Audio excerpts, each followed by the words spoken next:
So in the last couple of videos, I've shown you how I take notes and then how I go from notes to planning some writing and organising into sections or themes.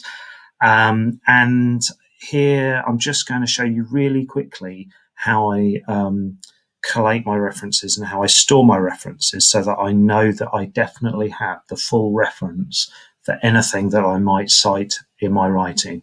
I've learned through very painful experience that unless you keep really, really careful track of these things, you're bound to have a reference that you don't have the full details for, and you will only spot that in the hours before you're due to submit the work. So that's really worth avoiding. This is the way that I have chosen to try and avoid that.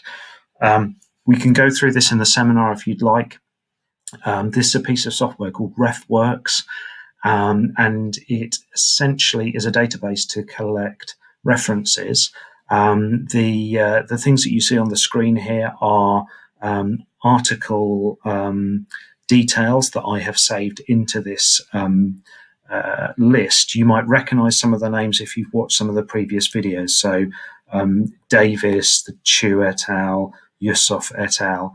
And if I click on them, it opens up some of the details here. Sometimes it will have the abstract, the various information about publication date and so on. You actually don't need to manually create reference lists with this. It can create a bibliography for you.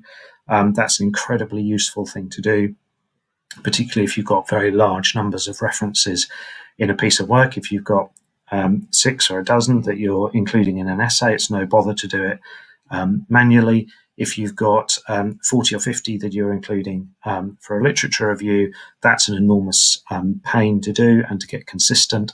This does it for you.